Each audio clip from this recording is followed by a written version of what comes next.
யாக்கோபும் யோசேப்பும். Goshen நாட்டிலே தன்னை யோசேப்பு சந்திக்க வரும்படி சொல்ல யூதாவை தனக்கு முன்னாக அவனிடத்தில் யாக்கோபு அனுப்பினான். அவர்கள் கோசேனிலே சேர்ந்தார்கள். யோசேப்பு தன் ரதத்தை ஆயத்தப்படுத்தி அதன் மேல் ஏறி தன் தகப்பனாகிய இஸ்ரவேலை சந்திக்கும்படி போய் அவனை கண்டு அவனுடைய கழுத்தை கட்டிக்கொண்டு வெகுநேரம் அவன் கழுத்தை விடாமல் அழுதான்.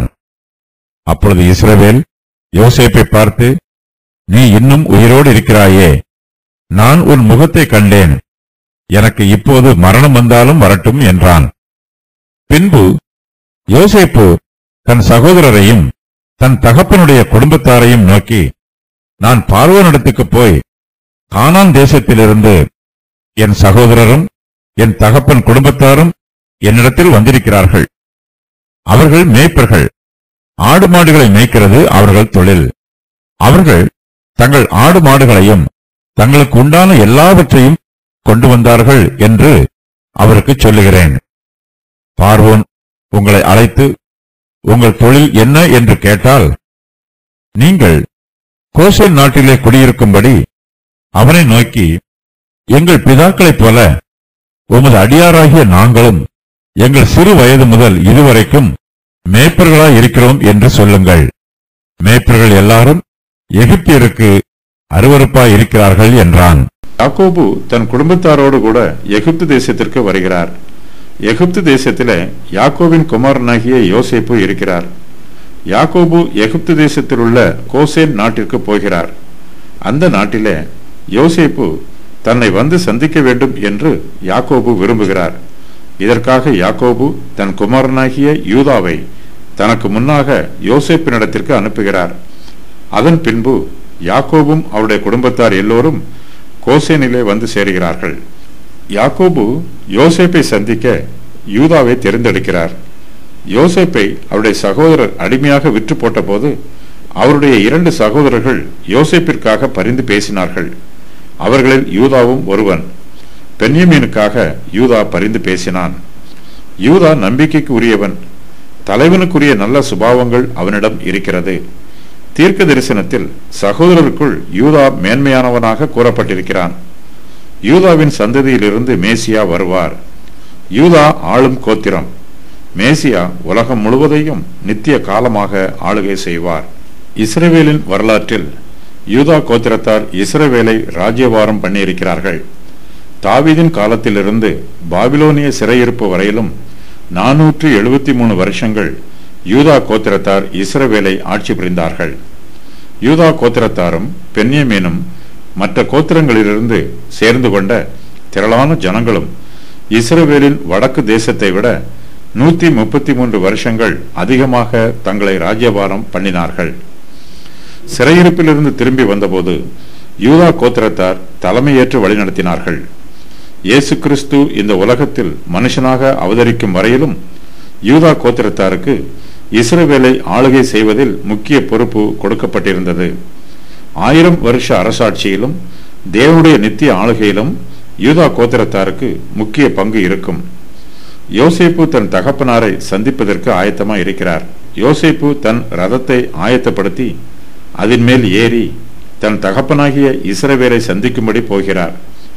யோசேப்பு யாக்கோபை கண்டு அவருடைய கழுத்தை கட்டிக்கொண்டு வெகுநேரம் அவர் கழுத்தை விடாமல் அழுகிறார். யோசேப்பு தன்னுடைய தகப்பனாராகிய யாக்கோபை அதிகமாய் கனம் பண்ணுகிறார். யோசேப்பு அவர் மீது அதிகமாய் அன்பாய் இருக்கிறார். யாக்கோபை கனம் பண்ணுவது யோசேப்பின் கடமை. பிள்ளைகள் தங்கள் பெற்றோரை கனம் பண்ண வேண்டும். யோசேப்பு எகிப்து தேசத்திலே உயர்ந்த அதிகாரியாய் இருந்தாலும் தன் தகப்பனாகிய இஸ்ரவேலை சந்திக்கும்படி தானே நேரில் வருகிறார். யோசேப்புக்கு தன் தகப்பனாகிய இஸ்ரவேல் மீது அதிகமான அன்பும் அதிகமான பாசமும் இருக்கிறது. அவர்கள் இருவரும் பல வருஷங்களாக ஒருவரை ஒருவர் பார்க்கவில்லை. பல வருஷங்களுக்கு பின்பு அவர்கள் இப்போதுதான் ஒருவர் முகத்தை ஒருவர் பார்க்கிறார்கள். ஆகையினால் யோசேப்பு அன்பின் மிகுதியினால் யாக்கோபுடைய கழுத்தை கட்டிக்கொண்டு வெகுநேரம் அழுகிறார். யாக்கோபை மறுபடியும் பார்ப்பது யோசேப்புக்கு மிகுந்த ஆனந்தமாய் இருக்கிறது. யோசேப்பின் கண்களில் வடியும் கண்ணீர் அவர் யாக்கோபின் மீது வைத்திருக்கும் அன்புக்கு அடையாளமாய் இருக்கிறது. அப்பொழுது இஸ்ரவேல் யோசேப்பை பார்த்து, நீ இன்னும் உயிரோடு இருக்கிறாயே, நான் உன் முகத்தை கண்டேன், எனக்கு இப்போது மரணம் வந்தாலும் வரட்டும் என்று சொல்லுகிறார். இஸ்ரவேல் மேலும் 17 வருஷங்கள் உயிரோடு இருக்கிறார். யாக்கோபின் குடும்பத்தார் எகிப்து தேசத்திலே யோசேப்பின் விருந்தினராக வந்திருக்கிறார்கள். அவர்கள் எல்லோரும் எகிப்து தேசத்திலே தங்குவதற்கு யோசேப்பு உதவி செய்ய வேண்டும். ஒரு காலத்தில் யோசேப்பின் சகோதரர் அவரை தங்களை விட்டு வெளியே துரத்த வேண்டும் என்று விரும்பினார்கள். அவர்கள் யோசேப்பை இஸ்மவேலரிடத்தில் அடிமையாக விற்று போட்டார்கள்.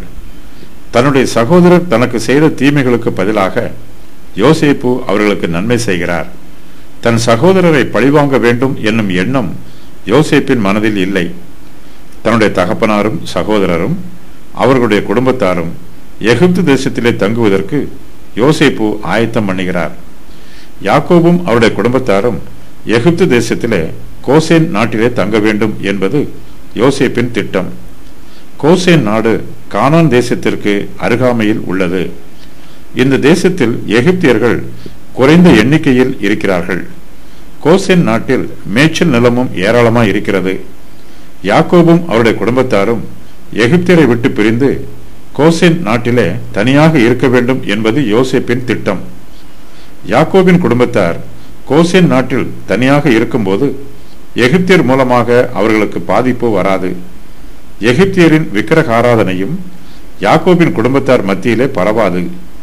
யாக்கோபின் குடும்பத்தார் கோசேன் நாட்டிலே குடியிருப்பதினால் எகிப்தியர் மூலமாக அவர்களுக்கு துன்பங்களும் வராது என்று யோசேப்பு நினைக்கிறார்.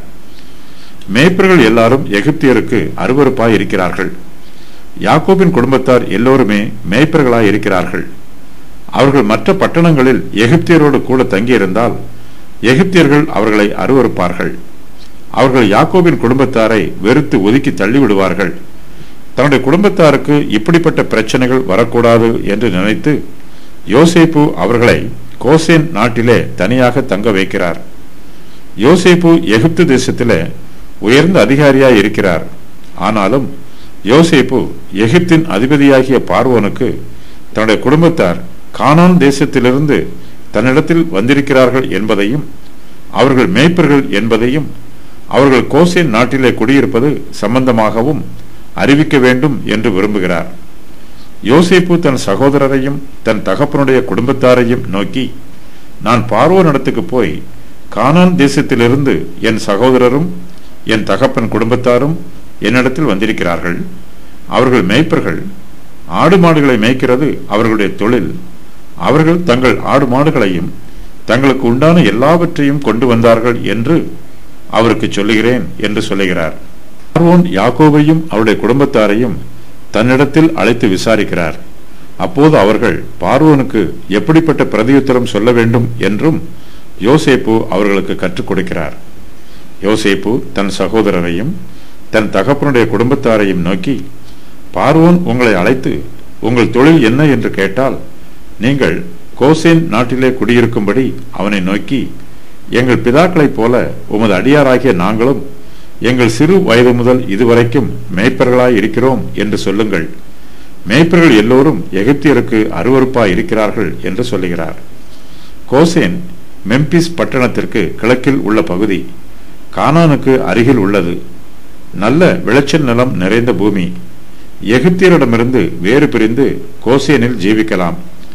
சோவான் வெளி என்று இந்த பகுதி அழைக்கப்படுகிறது. இங்கு செமிட்டியர்களும் எகிப்தியர் அல்லாத மற்ற இனத்தாரும் குடியேறினார்கள். மேய்ப்பர்கள் எல்லாரும் எகிப்தியருக்கு அருவருப்பாய் இருக்கிறார்கள். யோசேப்பின் காலத்தில் பார்வோனாக இருந்த அபேபி மேய்ப்பனாக இருந்தவன். ஆதியாகமம் 47:6 வசனத்தில் யோசேப்பு தன் இனத்தாருக்கு கூறும் ஆலோசனையின் பிரகாரம் இஸ்ரவேல் ஜனத்தார் எகிப்து ஜனங்களிடமிருந்து வேறு பிரித்து ஜீவிக்க முடியும். எகிப்து தேசத்தில் விவசாயம் செய்கிறவர்கள் நாகரிகம் உள்ளவர்களாகவும் மந்தைகளை மேய்க்கிறவர்கள் நாடோடிகளாகவும் கருதப்பட்டார்கள். மேய்ப்பர்கள் எல்லாரும் எகிப்தியருக்கு அருவருப்பாய் இருந்தாலும் ஆடு மாடுகளை மேய்ப்பது மெய்யாகவே அருவருப்பான தொழில் அல்ல. ஒரு வேலையும் செய்யாமல் சோம்பேறியாக சும்மா இருப்பதுதான் அருவருப்பு. தாங்கள் மேய்ப்பர்கள் என்பதை பார்வோனிடத்தில் சொல்லுவதற்கு யாக்கோபின் குடும்பத்தார் வெட்கப்படக்கூடாது. நாம் சாதாரண உத்தியோகம் பார்த்தாலும் அந்த உத்தியோகத்தில் உண்மை உள்ளவர்களாய் இருக்க வேண்டும். நமக்கு கொடுக்கப்படும் வேலைகளை நேர்த்தியாய் செய்து முடிக்க வேண்டும்.